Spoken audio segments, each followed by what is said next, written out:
Shalom bien-aimé dans le Seigneur. Seigneur, nous te bénissons, nous t'exaltons pour ta grâce. Prends contrôle, Seigneur, de ta parole au nom de Yeshua. Shalom, shalom bien-aimé dans le Seigneur. Nous allons partager une pensée encore dans la Bible. Une petite pensée dans le livre des Juges. Juges chapitre 2, Juges chapitre 12. On va commencer au verset 1 jusqu'au verset 7. La parole dit: les hommes d'Éphraïm se rassemblèrent, partirent pour le nord, et dirent à Jephthé: pourquoi est-il allé combattre les fils d'Ammon, sans nous avoir appelés à marcher avec toi? Nous voulons incendier ta maison et te brûler avec elle. Jephthé leur répondit: nous avons eu de grandes contestations, moi et mon peuple, avec les fils d'Ammon, et quand je vous ai appelés, vous ne m'avez pas délivré de leurs mains. Voyant que tu ne venais pas à mon secours, j'ai exposé ma vie et j'ai marché contre les fils d'Ammon. L'Éternel les a livrés entre mes mains. Pourquoi donc aujourd'hui montez-vous contre moi pour me faire la guerre? Jephthé rassembla tous les hommes de Galad et livra bataille à Éphraïm. Les hommes de Galad battirent Éphraïm parce que les Éphraïmites disaient: vous êtes les fugitifs d'Éphraïm. Galad est au milieu d'Éphraïm, au milieu de Manassé. Galad s'empara des gueux du Jourdain du côté d'Éphraïm.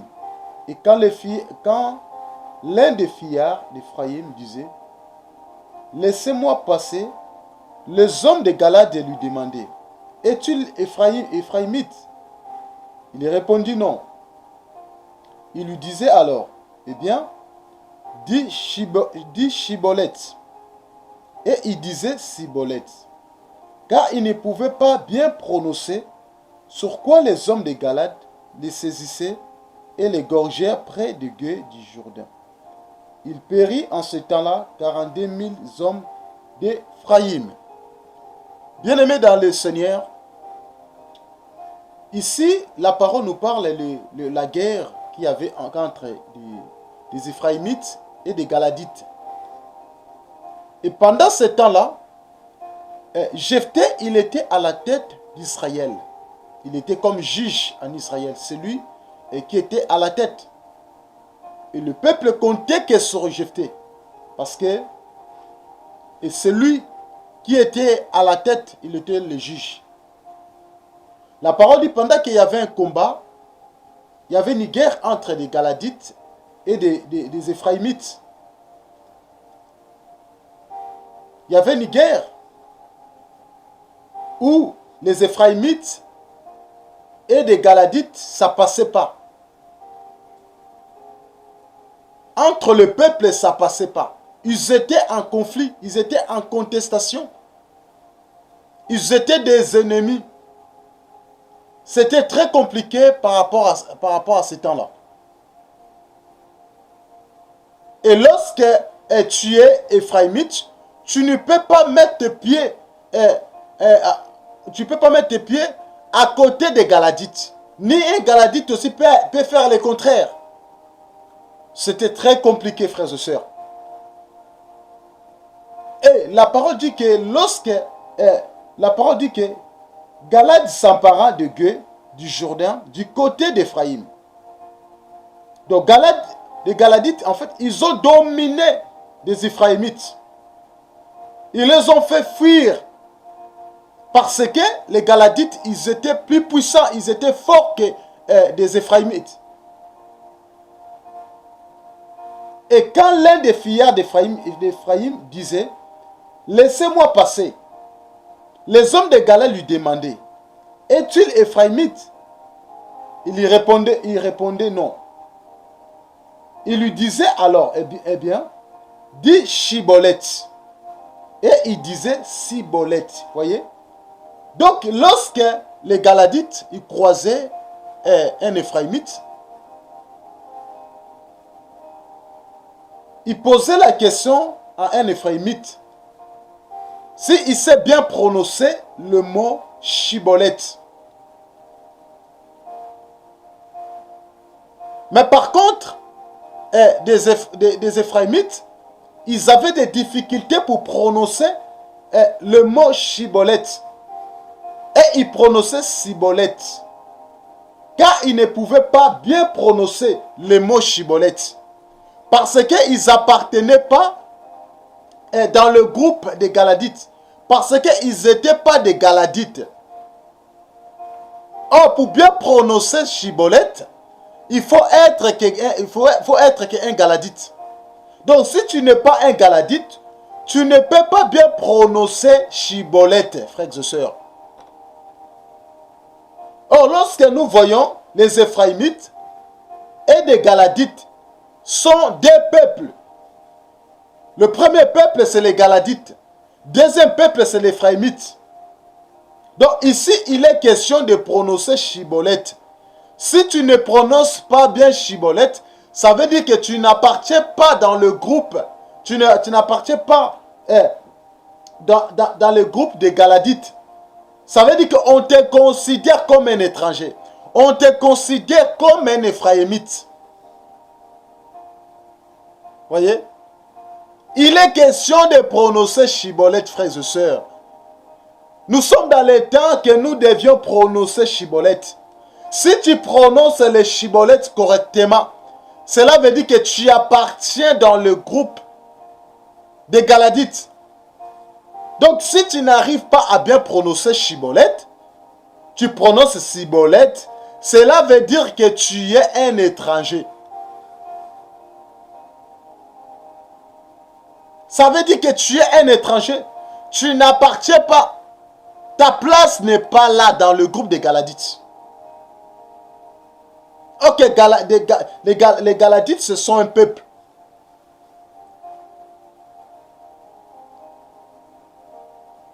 Et des Éphraïmites aussi sont des peuples, frères et sœurs. Mais ces peuples, ils avaient des difficultés pour prononcer Shiboleth. Qu'est-ce que signifie Shiboleth? Qu'est-ce que signifie Shiboleth? Qu'est-ce que signifie Shiboleth? Shiboleth signifie eau courante. Dans d'autres, ça signifie aussi branche. Ça veut dire, signifie aussi épi. Voyez? Shiboleth, il vient du même mot que Shebel, qui signifie aussi coulant. L'eau qui coule. Voyez? Cours du fleuve. Cours d'eau. C'est ça la signification de Shiboleth. Mais ici, frères et sœurs, il est question de la prononciation.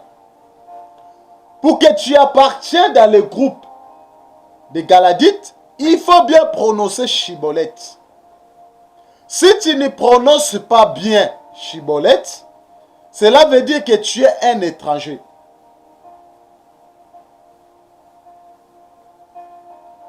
Il est question de la prononciation. Parce que la Bible nous dit, car ils ne pouvaient pas bien prononcer, sur quoi les hommes de Galate les saisissaient. Voyez? Donc pour ne pas être saisi, il faut bien prononcer Shiboleth. Il ne faut pas prononcer Siboleth. Il ne faut pas prononcer Siboleth. Et pourquoi le Seigneur voulait que les Galadites qui puissent tester des Éphraïmites par rapport à leur prononciation? Ici, il était question de faire la différence entre ce qui appartient entre le peuple des Galadites et le peuple des Éphraïmites. Bien-aimés dans le Seigneur, nous devions faire la différence entre ceux qui marchent auprès du Père, entre ceux qui marchent avec le Seigneur et ceux qui ne marchent pas avec le Seigneur, entre les enfants du royaume et les enfants du diable, frères et sœurs.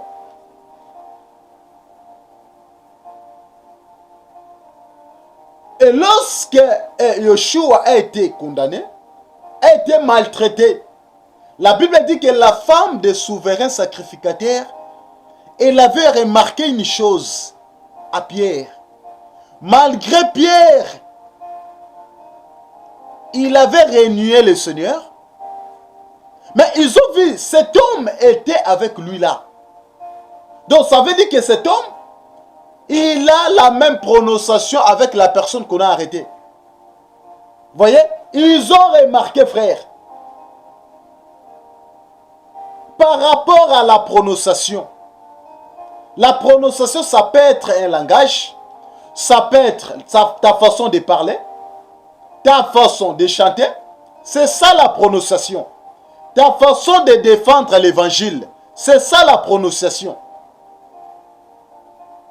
Ta façon de présenter la doctrine. C'est ça la prononciation, frères et sœurs. Aujourd'hui, frères et sœurs, nous devions avoir la prononciation divine. Parce que les Galadites, ils ont fait la différence entre les Galadites et les Éphraïmites. Par rapport à la prononciation, frères et sœurs. La prononciation, il est question de langage. Il est question de parler, ta façon de parler, ta façon de présenter l'évangile. On va lire l'histoire de Pierre. On va lire Marc. On va lire Marc, chapitre 14. Merci Seigneur. Marc chapitre 14. Marc chapitre 14. On va vérifier à partir du verset 54. La parole dit Pierre le suivit de loin jusque dans l'intérieur de la cour du souverain sacrificateur. Il s'assit avec les serviteurs. Et il s'est chauffé près du feu. Les principaux sacrificateurs et tous les Sanhédrins cherchaient à un témoignage contre Jésus. Pour le faire mourir, ils n'en trouvaient point, car plusieurs rendaient de faux témoignages contre lui. Mais les témoignages ne s'accordaient pas. Quelques-uns se levèrent et portèrent un faux témoignage contre lui, disant: nous l'avons entendu dire, je détruirai ce temple fait de mains d'hommes. Et en 3 jours, j'en bâtirai un autre qui ne sera pas fait de mains d'hommes. Même sur ce point-là, leurs témoignages ne s'accordaient pas. Alors le souverain sacrificateur se leva au milieu de l'assemblée, interrogea Jésus et dit: ne réponds-tu rien? Qu'est-ce que ces gens déposent contre toi? Jésus garda le silence. Jésus garda le silence et ne répondit rien. Le souverain sacrificateur l'interrogea de nouveau et lui dit: es-tu le Christ, le Fils de Dieu béni? Jésus répondit: je le suis. Et vous verrez le Fils de l'homme assis à la droite de la puissance de Dieu et venant sur le nuée du ciel. On va sauter un peu là. On va sauter d'autres passages. On va sauter d'autres passages. On va lire le verset 64. Vous avez attendu les blasphèmes que vous ensemble, tous les commandèrent comme méritant la mort. Et quelques-uns se mirent à cracher sur lui et lui voiler le visage et à le frapper à coups de poing en lui disant: divine. Et les serviteurs le réussirent et lui donna des souffles. Pendant que Pierre était en bas dans la cour, il vint une des servantes du souverain sacrificateur, voyant Pierre qui se chauffait, elle le regarda et lui disait: toi aussi tu étais avec Jésus de Nazareth. Il le nia, disant: je ne sais pas, je ne comprends pas ce que tu veux dire. Puis il sortit pour aller dans le vestibule et le coq chanta. Voyez? Lorsqu'il a rencontré cette femme, Pierre, Cette femme a remarqué que cet homme aussi était avec Jésus. Pierre, toi tu étais avec Jésus. Mais Pierre, il a renié.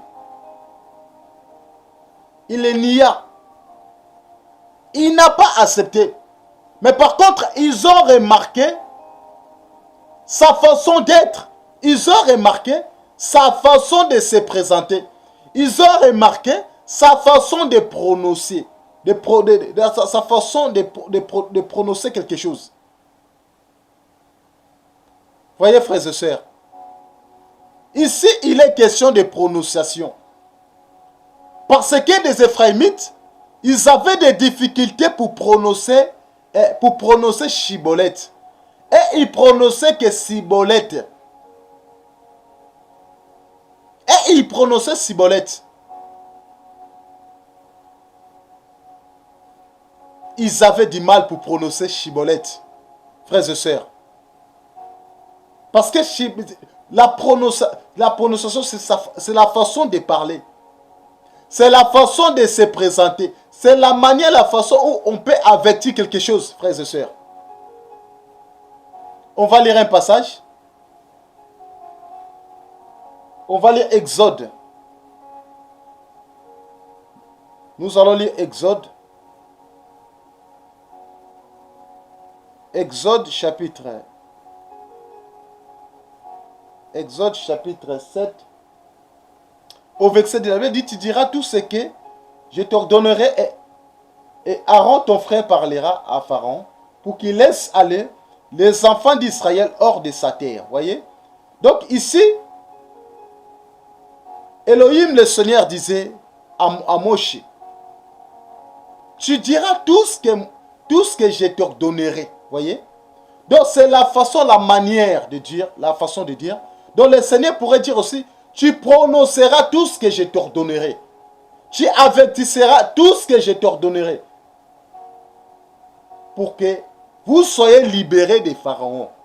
Pour que Pharaon, pour qu'il laisse aller les enfants d'Israël hors de sa terre. Pour que les enfants d'Israël qui soient libérés. On va prendre encore un passage dans le livre des Nombres. On va prendre un nombre. Nombre au chapitre 11. Au verset 24. Nombre 11, 24. La parole de Moshe est sortie et rapporta au peuple les paroles de Yahweh. Il y rassembla. Il rassembla 70 hommes des anciens du peuple et les plaça autour de la tente. Voyez, donc le Seigneur parla toujours à Moshe de rapporter le message, de porter le message au peuple. Donc ça veut dire d'aller prononcer quelque chose au peuple pour les rassembler, pour les placer autour de la tente. Voyez frères et sœurs. Donc nous sommes dans les temps, frères et sœurs, des prononciations, des chibolettes. Il est temps de bien prononcer. Il est temps de bien prononcer. Il est temps de bien prononcer chibolette. Parce que si tu ne prononces pas bien chibolette, tu prononces chibolette, tu seras identifié que tu es un étranger. Donc il faut prononcer que chibolette pour que nous comprenions que tu appartiens dans notre clan. Voyez, frères et sœurs. Parce que des Galadites, pour que tu sois identifié dans leur groupe, pour que tu fais partie de leur groupe, il faut que tu prononces bien Chibolette. Il est question de prononciation, frères et sœurs. La prononciation fait la différence entre les enfants du royaume et les enfants du diable. La prononciation fait la différence entre les enfants de Dieu et de païens et de gens qui sont dans le monde. Tu ne peux pas être dans le Seigneur et tu prononces la même chose que les païens. Tu ne peux pas dire que tu es chrétien et tu prononces la même chose que les païens. Malheureusement, aujourd'hui, il y a soi-disant des chrétiens qui prononcent la même chose. Ils ont le langage pareil avec le païen. Ils ont le langage pareil avec ceux qui sont encore dans le monde. Parce que la prononciation de Moshe qui devrait libérer les enfants d'Israël. Or, la délivrance de cet homme, si cet homme d'Éphraïmite, il avait seulement la prononciation comme des Galadites, ce jour-là, il ne devrait pas être saisi. Il ne devrait pas être égorgé. Les Galadites devraient les laisser. Ils devaient être libres. Il est question de bien prononcer. La prononciation. Chibolette. Mais non Cibolette. Que Yoshua vous bénisse. Soyez encouragés, mes frères et sœurs.